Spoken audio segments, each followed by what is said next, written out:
And welcome to the stage, first act for this evening. It is Andy Bullick!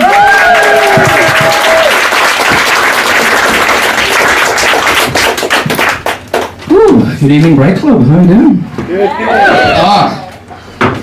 Colin, for a man who goes to comedy all the time, you haven't laughed once.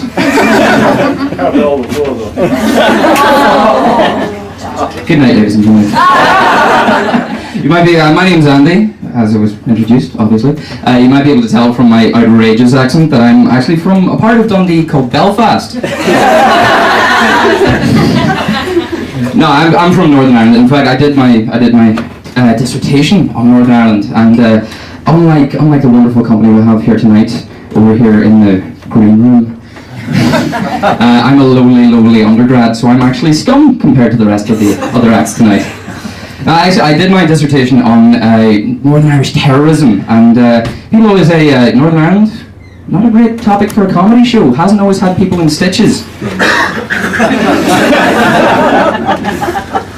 Well, when you talk to people about Northern Ireland, they don't really know a huge pile. I mean, there's a lot of people think that orange marches are a celebration of Belfast's tanning salons. Oh, if you didn't like that, you're not going to like the rest of this. No, I mean, people like to compare Northern Ireland to the war in Afghanistan with all the trouble and the terrorism, and that's simply not true. At least in Afghanistan you get a bit of sun with your religious fundamentalism. Talk to people about Northern Ireland and they think that the Easter Rising was when Jesus ascended into heaven. This is what we're working with. But I mean, Northern Ireland is just like any other part of the UK. We got hit quite badly with the recession. It turns out that putting petrol bombs together has become a lot more difficult. So the IRA are now looking into ways of sort of combining the power of the hydroelectric dam into a milk bottle before they chuck it at the security services. No, but I mean, terrorism is still alive and well in Northern Ireland, unlike the victims of terrorism who are not doing so great. Now, Northern Ireland has changed. It has changed, and it hasn't changed. But one of the great ways it has changed is that Northern Ireland was one of the first places in the UK. It was the first place in the UK to hold civil partnership ceremonies, which is lovely. Also ironic that unionist politicians would oppose a law that brought them into line with the rest of the UK. It hasn't changed in some respects. I mean, we recently vetoed equal marriage. Now, you think one would lead to the other, surely?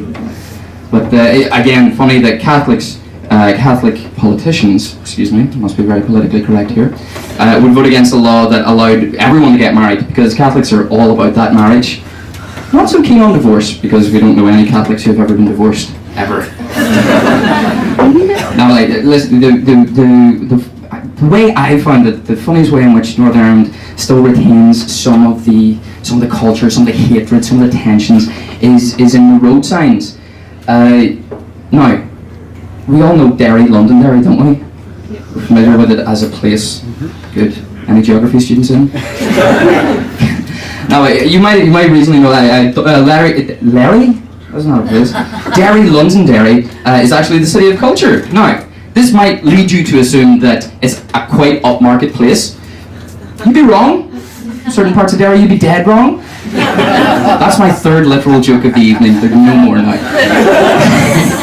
No, but it's like, look, I don't need to tell anybody here the significance of the city of culture, but we recently lost to Hull.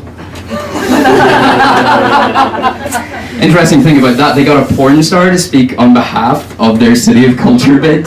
So Dundee got screwed by a porn star, which isn't as nice as it sounds. No, honestly, the best way in this the hatred still manifests itself is that you'll never see in a Catholic neighbourhood a road sign for Londonderry. You'll only see a sign for Derry. Why is this? Because some young Catholic, some martyr for the cause, a soldier of Ireland, has spray painted out the word London from the sign for Londonderry. Because that'll show Cameron. Just imagine the conversation that went down at Republican headquarters that night. Some poor wee fellow waiting for news back. Ah, Paddy, you're back. I don't know where he's from. Ah, you're back. Clearly he worked with Mrs. Doyle and Father Day. You're back! Were you able to strike at the very heart of British imperialism? I was indeed. What did you do? Did you plant a car bomb in the city centre? I did not. Did you import arms from Libya? I tried Gaddafi, I got his voicemail, I don't know what's wrong with it. What did you do? Do you see this can of spray paint? And that's how Irish independence was won. No, tensions are rising all the time, and the loyalists, not wanting to be left out of this, they strike back with their own campaign of terror. But all they had was spray paint as well. Arms decommissioning really hurt everybody, frankly. So, what do? Rather than spray paint London back onto the road sign, they spray painted out Derry. Now the signs don't say anything. All I know is there's something 20 miles away. You'd think we'd be at a bit of a stalemate by this stage. Oh no. The Republicans. Trying to get one over. Spray paint out the 2 from 20.